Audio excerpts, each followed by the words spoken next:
Alright, so we're going to be talking about 6.3. The camera's a little bit off there. 6.3, we got second derivatives. Not too bad. Derivative.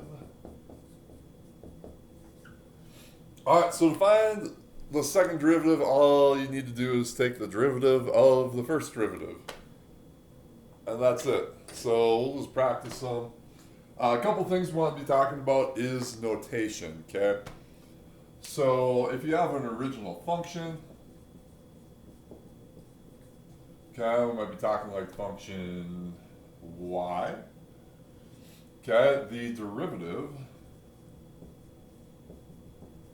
with respect to x, we would take d dx of y, which is really like dy dx.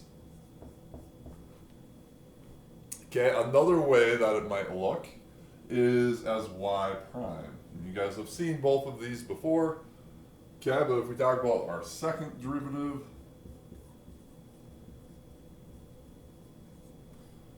okay, so we'd be taking the derivative of our derivative. So it'd be kind of like another d dx of dy dx. Okay, so we're going to actually write this. When I was in high school, I never understood like where the squared would go. Think about it as we're multiplying, or we're really taking the derivative, which is d dx, so we kind of like squaring our d's. That's not really what's going on, but... And then this dx, I know it's two different things, but we just kind of say it's one group together, and it'd be like dx squared. So if you ever see d squared y over dx squared, that's the second derivative of y with respect to x. Okay, if we're talking over here, it's going to be like y double prime. And that's really all there is to it. We could keep going down the list and do this with a third derivative.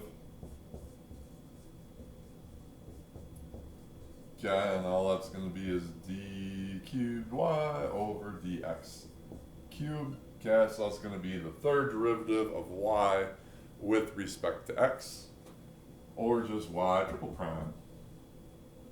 And that's it. All right, so let's just do some practice problems. I don't know, your homework, I think, is like 13 through 18 or something tonight. So it's kind of three types of problems you guys are going to be doing. You're always going to be finding the second derivative, though. So when we start looking at this, we got... let's have you do y equals, ooh, look at that black, nice and sharp and crisp, minus 3x cubed plus 8x minus 12. Alright, so might just say find the derivative and then find the second derivative, or actually we'll just say this, find d squared y dx squared. Okay, so it's really saying that's our second derivative, but to find our second derivative, you first have to find the first derivative.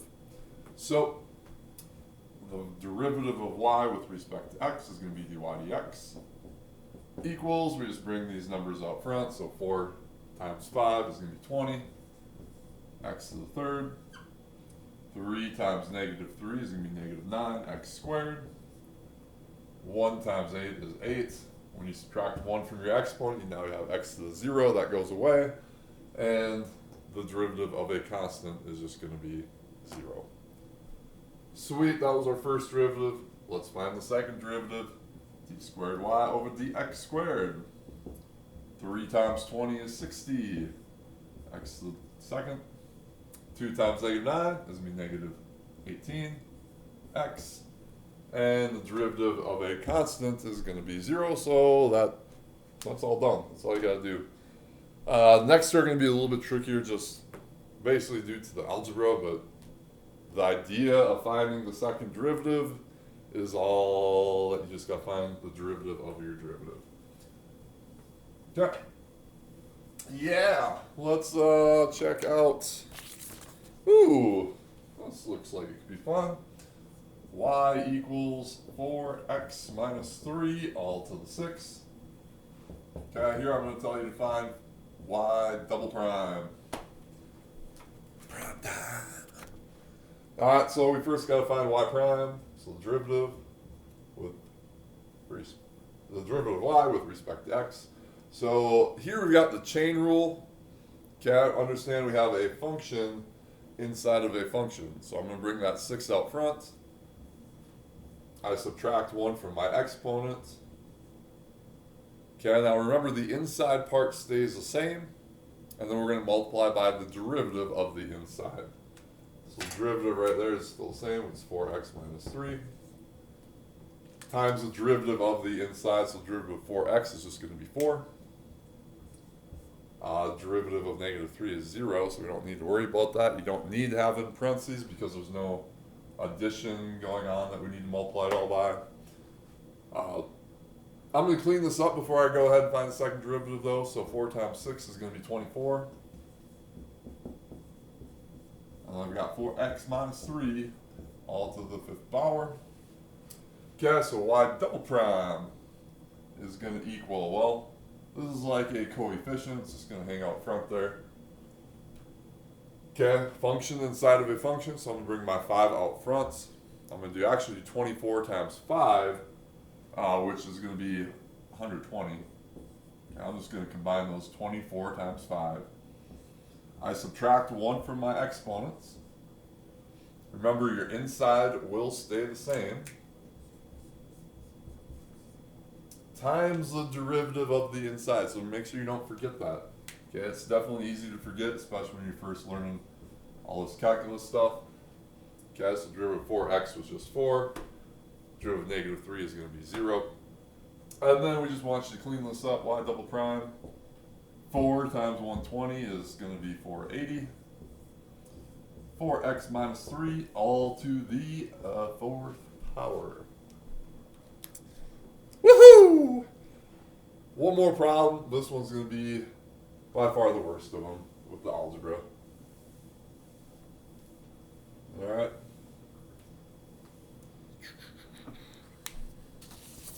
Cool.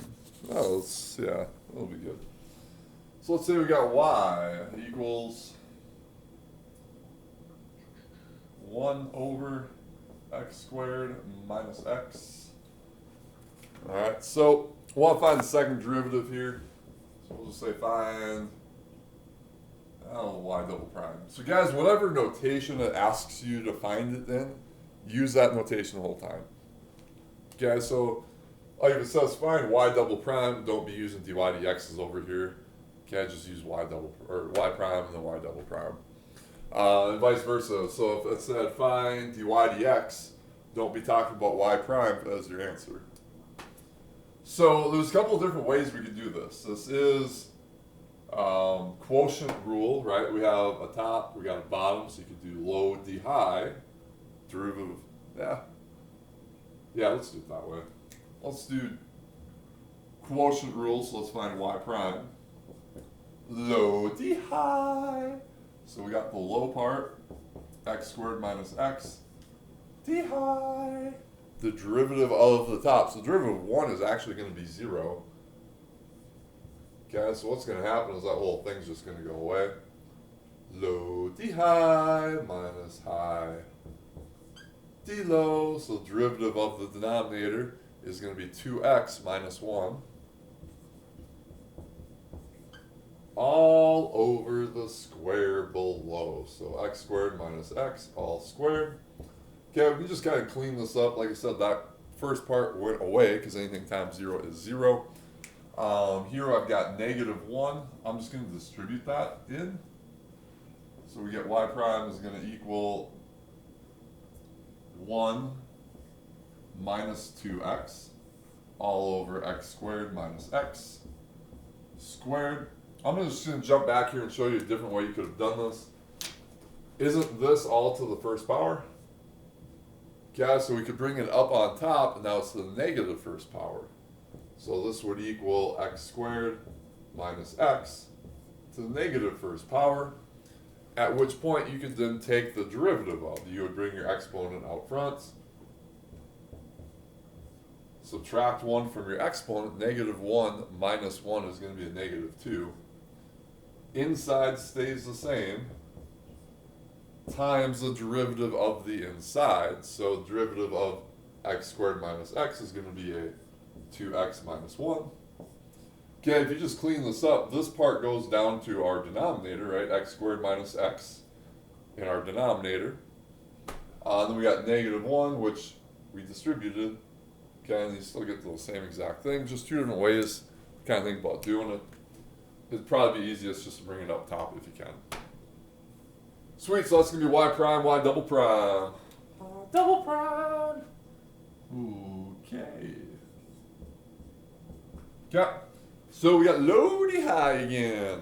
So we got low x squared minus x all squared d high. Derivative of the top. Okay. So 1 goes away, and this is just going to turn into negative 2. Minus high d low. So derivative of the denominator, this one's a little bit tricky. We bring that 2 out front, right? 2 out front, subtract 1 from your exponent. So that's really going to be now to the first power. Inside stays the same, x squared minus x. Okay, don't forget to multiply by the derivative of your inside though, which is going to be 2x minus 1. All over the square below. So all of x squared minus x squared squared, power to a power. Now this is going to be to the 4th power. So we got x squared minus x to the 4th. Okay, this is going to get, well, it looks really gross. It is going to be kind of gross. We just wanted to clean this up. I believe your homework problems are a little bit easier than this to clean up, but I figured this one would be good for you to practice your algebra skills. Alright, so I'm going to distribute this, and I get negative 2x. Whoops. I'm sorry. Getting ahead of myself. That would be too easy. Okay. I got my negative 2. I'm going to write that out front. However, we have x squared minus x all squared. So, that's really x squared minus x times x squared minus x.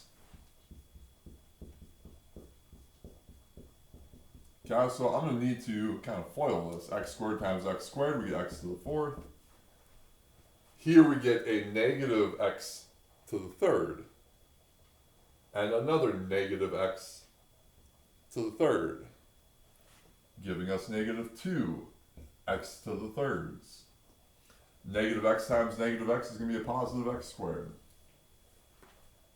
Alright. We got to close that parenthesis. We have this negative 2. I'm just going to let that minus 2 hang out front. We've got 1 minus 2x. Actually, let's multiply this one by this one. Okay, so I'm still got my x squared minus x. Okay, I'm just going to bring this one out front. Okay, hopefully you guys kind of see what I'm doing here. I'm going to multiply these together though. When I multiply these together, I get 1 times 2x is 2x. 1 times negative 1 is negative 1. Negative 2x times 2x is going to be a negative 4x. And then here we're going to get negative 2x times, I'm sorry, this would have been squared there. Negative 2x times negative 1 is going to be a positive 2x. Okay. Don't get lazy because you're going to get docked points. You need to rewrite all of this. Okay, so now we need to kind of expand this yet even further, which I'm thoroughly looking forward to doing. Alright, so let's just distribute this first. So this would have been, no, I don't want to do that. Alright, so I got to do x squared. I'm trying to get lazy. I shouldn't get lazy. Alright, no more laziness. We'll do this the long, excruciating way. So we're going to just FOIL here. I guess distribute. We get y double prime is going to equal negative 2x to the 4th plus 4x to the 3rd minus 2x squareds. Okay, I'm still just going to write a minus 2 and then parentheses, because what I'm going to do is I'm going to distribute everything in here. Okay, but before I distribute, I'm just going to clean this up. Okay, the only like term I have here is going to be 2x and 2x, and that's going to make 4x. So I really have negative 1. Let's go the other way. We got negative 4x squared plus 4x minus 1. Okay, so I'm going to take x squared minus x and now distribute those. Alright? So when I distribute those, we have x squared times negative 4x squared is going to be a negative 4x to the fourth. X squared times 4x is going to be a positive 4x to the third. X squared times negative 1 is going to be a negative x squared. Continuing on, you got a negative times negative is going to be a positive. X times 4x squared is a 4x to the third. Here we're going to get a negative 4x squared and then a positive x. Close my parenthesis, write my fraction bar denominator thing, and we have x squared minus x to the fourth. Luckily, we don't need to expand that denominator. All right. So let's keep going. We have y double prime is going to equal. Okay, I can't really do anything with this beginning part yet. Negative 2x to the fourth, 4x to the third, minus 2x squared. Okay, I'm going to kind of combine like terms, and then I'm going to distribute my negative 2. All right. So here, this is our only x to the fourth. So negative 2 times negative 4 is going to be a positive 8. X to the fourth. Look at my x to the thirds. 4x to the third, 4x to the third makes 8x to the third. Times negative 2 is going to be a negative 16. X to the third. We got x squared. And x squared. So we got negative and a negative 4. So it's going to be negative 5x squared. Times negative 2 is going to make a positive 10x squared. And then we got negative 2 times x is going to be negative 2x. And we are so close to being done now. X squared minus x to the fourth power. Alright, so really we're just going to clean it up, combine like terms, and we are all done. Alright, so my x to the fourth. I have negative 2x to the fourth, and I have positive 8x to the fourth, giving me 6x to the fourth. Here my x to the thirds, I've got 4 of them, and I got negative 16 of them, making negative 12 x to the thirds. My x squareds, I got 10 of them there, I got negative 2, that makes a positive 8. X squared. When we look at that, the only thing I've left is a negative 2x. All divided by my denominator, which we said was x squared minus x to the fourth power. Okay, that would be our answer for y double prime. Okay, keep in mind, just pay attention to whatever form that they ask you to find the second derivative in. Do all of your work and have your answer in that form as well. Alright, that's it. Second derivative is the derivative of the derivative.